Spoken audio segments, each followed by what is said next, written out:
Welcome to another episode of the magazine. Today we're here with Joel Cordero. Welcome, Joel. Thank you for having me. Very welcome. So tell us about your business. So I do a lot of photography and video as well, primarily real estate.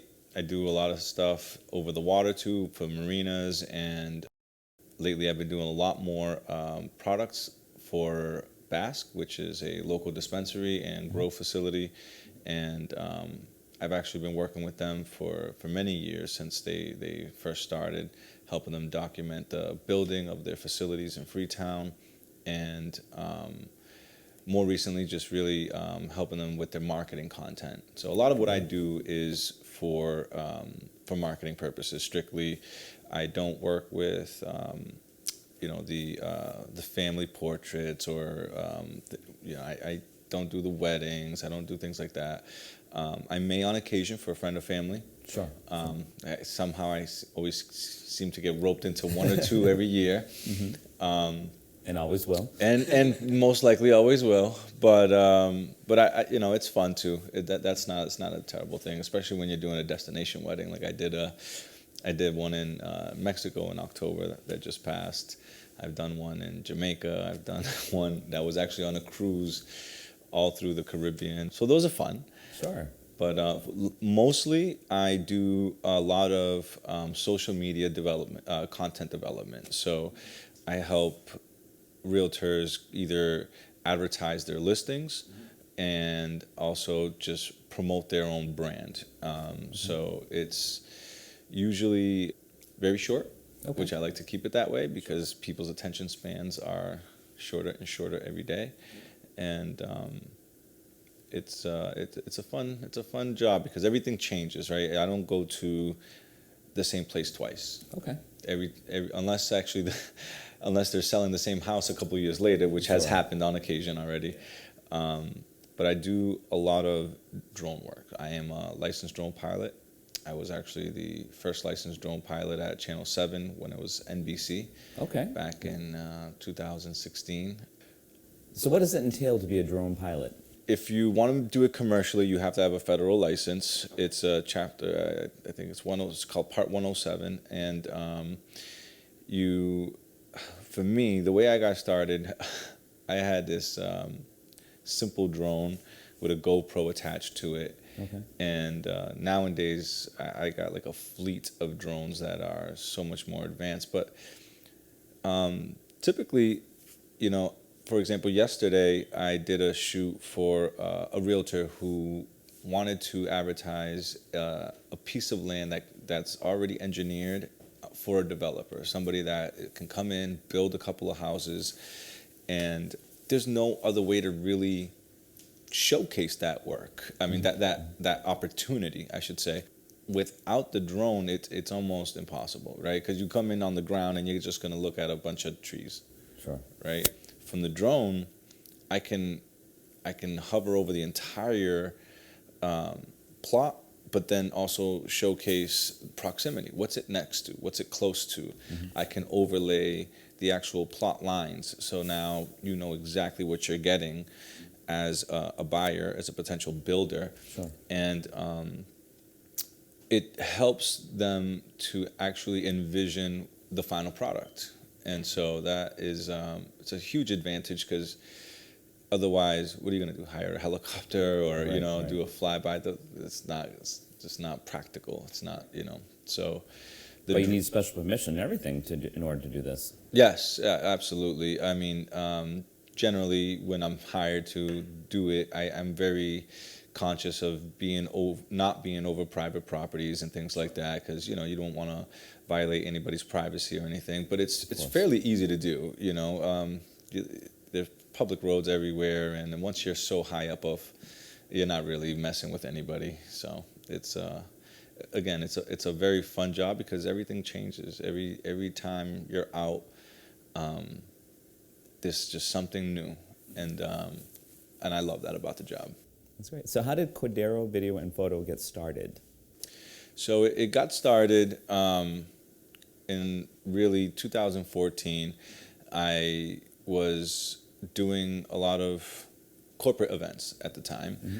and it was like my part-time thing because I was at NBC. I was a broadcast editor there. Sure. And a drone pilot there a couple years later. And once, really, the business really got going once I got my drone license, because there was, I don't think, anybody in this market that was flying drones at that time. And it was the catapult, so to speak, to today, because everybody saw the advantages, especially in the real estate market and the marine industry, because again, over the water, how do you're not going to set up a tripod on the water, right? Right. And so it was a big help in getting the business going. I've seen some of your work. It's excellent. Thank you. But what are some of your favorite pieces that you've shot? Some of my favorite work, I don't think I've even put out. Oh. I actually have an event coming up where I am going to display some of that work. Mm-hmm. So, I'm an artist through and through. I grew up drawing. I grew up painting, oils, acrylics, self-taught, and I could do realism. I could do abstract, whatever, and that was fun and dandy. But I was never going to make a living at that, enough to support a family. So sure. I got into digital media.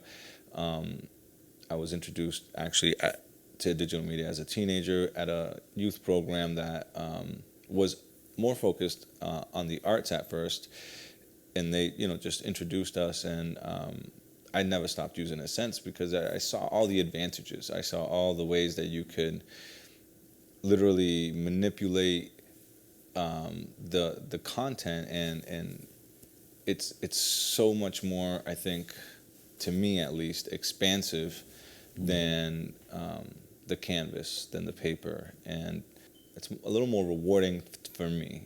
I still see the painting and then the drawing as therapy, get yourself into a space where you can't really be distracted, and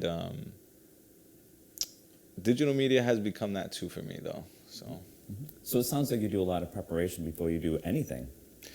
Yeah, absolutely. I mean, there's a lot of equipment involved. There's a lot of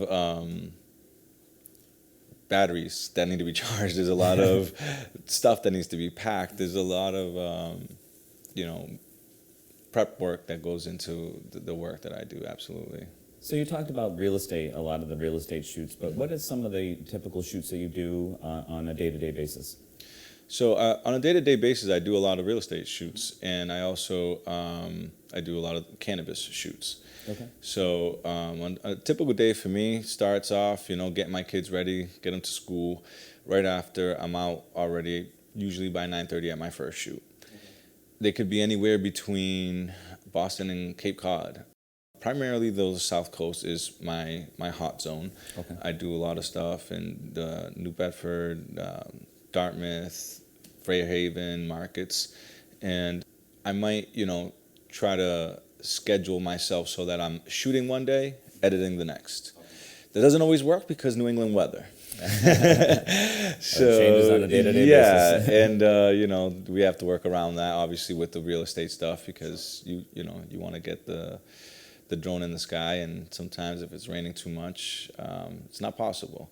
But I will fly in light rain, and plenty of times we get enough good content to still use, because you can't avoid it in this area. So. Right, exactly. So you got an event coming up, Sky's the Limit. What is that all about? Sky's the Limit is an art exhibit and a fundraiser. It's a solo show. I have a lot of work that I've built up over the years that I've been just stashing away. Every time I go out and I shoot a property, if it's suitable, if it's nice weather or the scenery is nice or whatever, I shoot stuff for myself while I'm up there. Okay. Why not? Right. Right. I enjoy it. I love it, and I can't help myself. I see something I like, I got to start clicking. I got to start capturing, and so I've been building this massive database of all these towns in the area, and I decided it's time for me to do something with it, and so I was going to get back into the galleries. I had shown in galleries in the past, and that's all fun and dandy. I enjoyed it.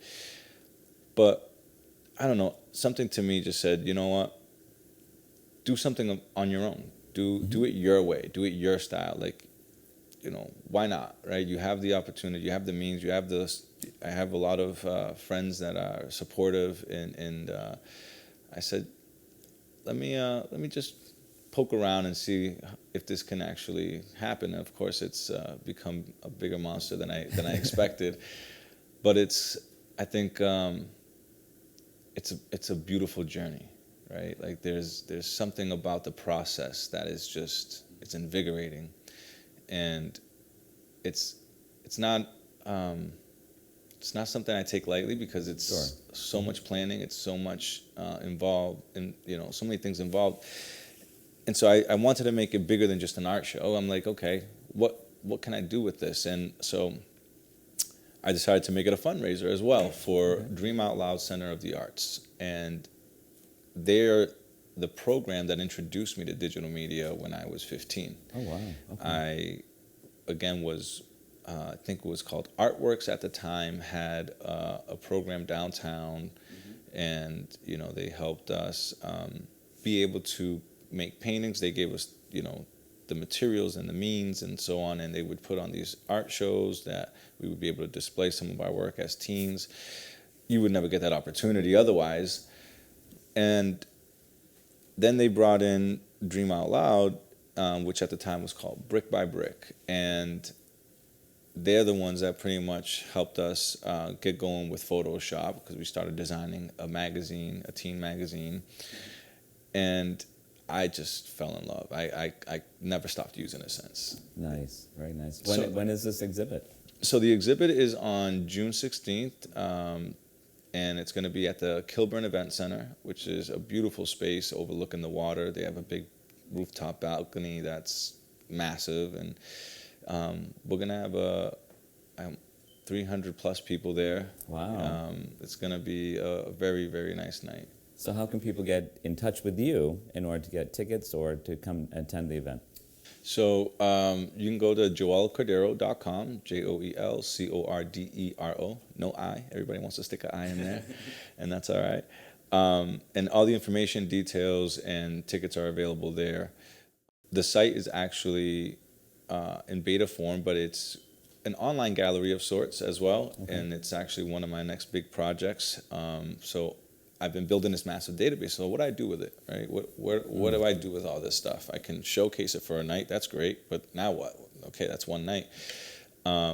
So I decided to build this website where I can have by town, from Boston down to Cape Cod, Fairhaven, Bedford, all these different towns that I've shot over the years, and just display a lot of these things for people to purchase if they want, for themselves or for gifts or whatever the case may be. And there's some stunning stuff out there that sometimes I'm like, wow, I forgot I shot that, and it's nice to again go through the process, the journey, like realizing, okay, I have stuff that's worth putting out, and I have to. So that's what this show is about. Well, that's great, and also sounds like the future is bright. So once again, how would people get in contact with you if they wanted to hire you or use your services? Well, to get in touch with me, you can either call me directly or email me. I do have another website called Cordero Video Photo, which is the hub of my real estate business. Okay. And it is the business that I push more than anything, because it's part of what I enjoy the most. So joelcordero.com is like the gallery, and Cordero Video Photo is the easiest way to reach out to me. There's contact links right on there. Well, great. Thank you so much for all you do for our community and for your talent to our community. Thank you, Joel. No, thank you for having me. Thank you. Welcome back to the magazine. Today we're here with Lynn Katz. Welcome, Lynn. Thank you. It's good to be here. So start from the beginning. When did you discover that you loved running, jogging? So I started at an early age. My parents used to take us camping to Point Sebago, and being in the woods. I used to love to run through the woods barefooted to get from one place to the other. And then I just never remember a time when I wasn't running. And then through high school, I did winter and spring track. Just the sprints. I never liked the distance. Coach Belanja was the coach at the time for distance running, and they tried to sway me to go to the other side, but something about the distance and not being able to breathe just wasn't exactly the turn on for running that I wanted at the time. So I ended up continuing running just 5Ks locally, and then it just spiraled from there. And now I can't imagine a day without it. So what inspires you to run long distances? So I always tell everybody that running is the cheapest form of therapy. The only thing you need is a good pair of sneakers, and then the rest is just out on the road. So for me, the clarity that it provides me, the excitement that it can give me while I'm out there, the freedom that I get, the detox that I get. I've made amazing friends running. It's a huge community. Everybody's out there, one for one and all for one. The health-wise, being healthy, that as well. But I would definitely say that the main reason is just for that social piece, that connection that running brings into my life.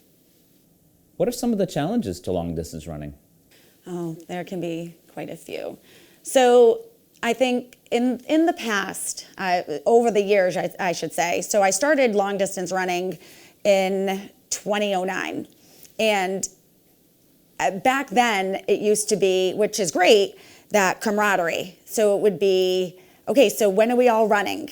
And what time are we all running? So it's getting those schedules to mesh together. And when you have groups of people who have young children or who have elderly family members or things that they also need to do in their life, it's hard to get together. So we would always get together either 5 a.m. in the morning before school starts, or on the weekends before we have soccer practice or football practice. So meshing schedules was tricky. Also challenges when you're out there for a long period of time, finding a bathroom in case you need to. So that can be a little bit of a challenge. Or also if you're just not feeling well that day, but your friend is, and they can take off, and you want them to go ahead and push and do what they can do, the best that they can do, and you're like, I'm just not feeling good. So then you almost feel like you're holding others back. So I think those can be a few of the challenges that I've experienced over the time. But definitely the meshing of schedules if you're running with friends. Of course. Now, are you on any special diet, or you have a special way of life eating? So the only diet I have is I see food and I eat it. So I think I never restrict myself from anything. My meals themselves are fairly clean to begin with, but if I'm going to indulge, I'm going to eat the French fries, and I'm going to have my ice cream with the whipped cream on top of it. And I don't say that I can't have something because of something, but I also don't run to eat. I eat to run, which is different. So I definitely don't restrict myself, but I definitely don't overindulge either. So it's a fine balance. Of course. Now, how do you stay in shape? Aside from running, Yes. so I have a trainer that I work out with, Brian. He owns B Select in New Bedford, and I've been seeing him for years. So I started seeing him for runner's knee, and I just couldn't figure out what was going on. And my chiropractor at the time had Brian working there. So he said, well, why don't you just go start seeing him? He can run you through some exercises. And I was like, okay, great. So I see him twice a week, aside from all the other things that I do. So on Tuesday is what I call our adult track night, which our coach, Jim Dandino, runs it out of Cushman Park in Fairhaven. So a group of adults, all ages and abilities, all meet there at 5:30, and he comes up and designs running programs for us that to meet wherever we are. So if you're running a marathon, if you're running half marathon, if you're just starting out. So he does interval training there for us. So it's great to pull in these other things to stay in shape. So you see I'm wearing the Boston shirt, of course, for an upcoming event that we're going to be having in just a few days. 16. So tell us more about that, the Boston Marathon. So it's very exciting. I am now in what's considered tapering. So I just did my last long run yesterday with a friend, and now my mileage dwindles down. So in order to prep for the Boston, I usually do a 16-week training program, and it consists of just weekly mileage. So that mileage ranges from 40 to just over 50, just maybe around 52 for me. And then also in that is a long run. And the long runs range from 15 to 22 miles. And then I do the interval training and tempo runs as well. And then my resting and recovering as well. And I'm excited that the tapering has started. So the mileage dwindles down, the long runs are no more, and then we sort of float into the marathon. It's my 12th one, so I'm very excited. It's always a great day. Being on the course, there are spectators the entire 26 miles. And they're not just spectators like one row deep. They're rows deep. And the further you get along the course, there's so many more people that are out there for you, which is great because it pulls you through, especially when you're not feeling it in that last 6 miles. But everybody brings you along. The noise, the energy, all the runners that are out there, you're never alone. And it's just an amazing experience to be out there and complete it. So very excited. Well, I want to thank you, Lynn, and we will be watching for you. And where are you from? I'm from Fairhaven, grew up here.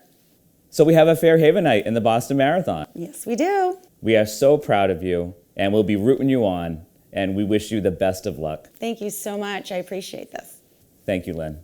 Thanks.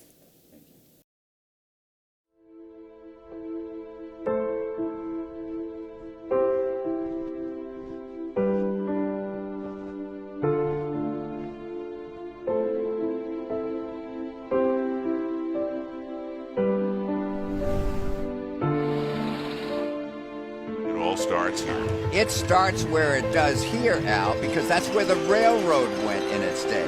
And they stop at each of the towns along the way, all the way into the city, the 8 towns. Huge field of over 30,000.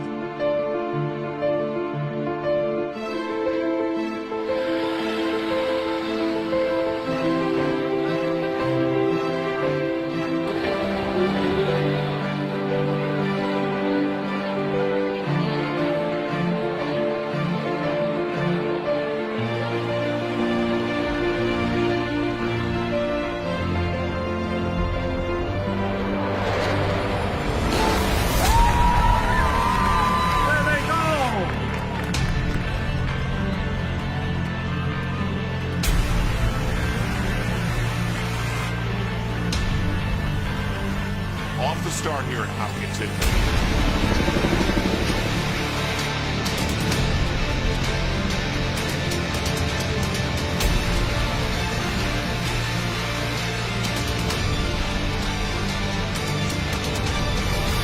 And we have had a major separation. Down to 6 athletes in the front. Meanwhile, Edna Kiplagat has put the hammer down. She's got 550 meters to go. Uh-oh. Galen Rupp has been dropped. It's sensational performance by Joffrey Karui. And Edna Kiplagat is your 2017 Boston Marathon Women's Champion. Karui knows he's got enough distance to salute the crowd. 2:09:37.